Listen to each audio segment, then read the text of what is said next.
नमः संस्कृताय। तो आज का विषय है हमारा हाहा का रूप। तो हाहा के जो रूप हैं वो पुल्लिंग शब्द हैं और आकारांत हैं। तो हाहा का अर्थ है हंसी को दर्शाने के लिए हाहा शब्द का प्रयोग किया जाता है। तो सबसे पहले विभक्ति।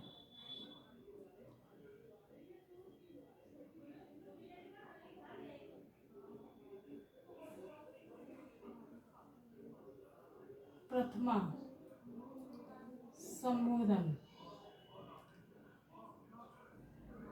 द्वितीया,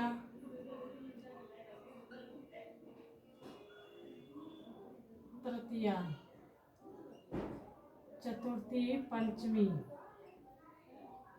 षष्ठी, सप्तमी। तो इस प्रकार ये 7 विभक्तियां हैं और जो संबोधन है 8वीं विभक्ति वो प्रथमा विभक्ति में प्रयुक्त किया गया है। तो विभक्ति, फिर एक वचन,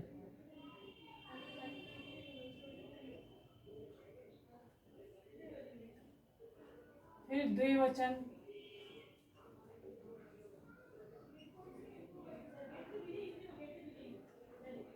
फिर बहुवचन,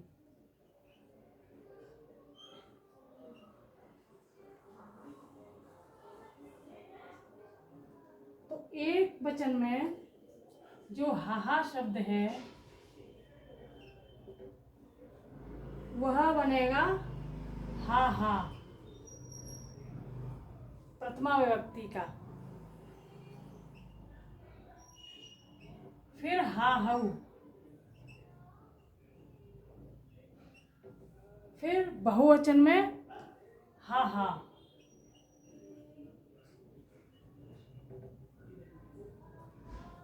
फिर संबोधन में द्वितीय ले लो पहले, तो हा हाम,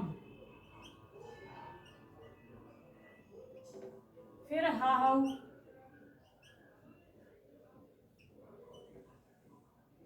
फिर हा हान। इस तरह बनेंगे।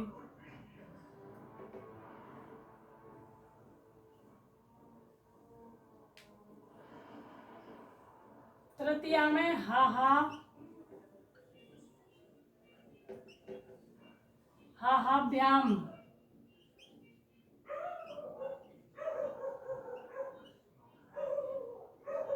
हा हा भी,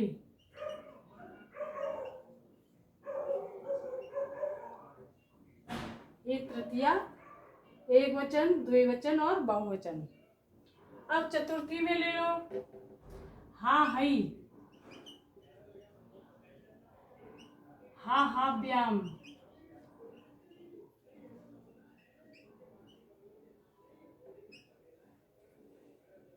हा हाभ्य,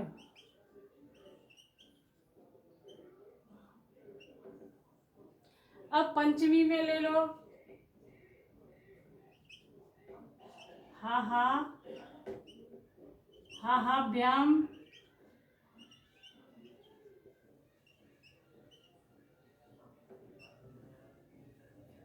हा हाभ्य,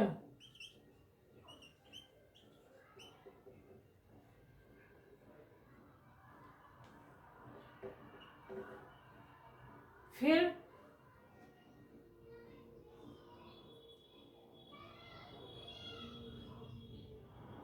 ये इसका हो गया द्विवचन तृतीया, फिर चतुर्थी, पंचमी, अब षष्ठी है हा हा,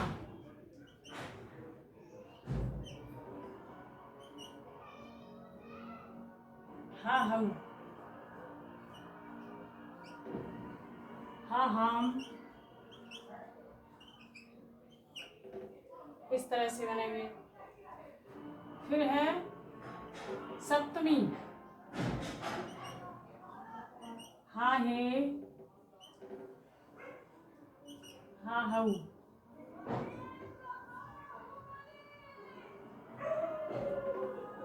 हा हास,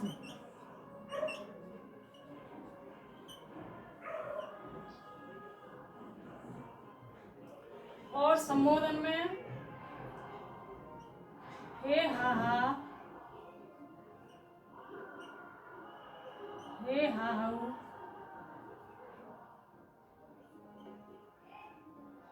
और हे हा हा, इस तरह से बनेंगे।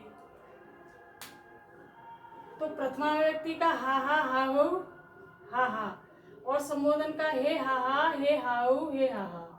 फिर द्वितीय एक वचन का हा हाम हाउ हा हाम। फिर तृतीया का एक वचन हा हाभ्याम हा हाभ्याम। फिर चतुर्थी का एक वचन हा हई हा हाभ्याम हा हाभ्याम। फिर पंचमी का एक वचन हा हाभ्याम हा हाभ्याम। फिर षष्ठी का एक वचन हा हाउ हा हाम। और सप्तमी का एक वचन हा हे हा हऊ हा हा। इस तरह से ये रूप है हा शब्द, आकरण पुल्लिंग शब्द। और ये डॉक्टर बाबूराम सक्सेना के अनुसार संस्कृत व्याकरण प्रवेशिका के हैं ये रूप।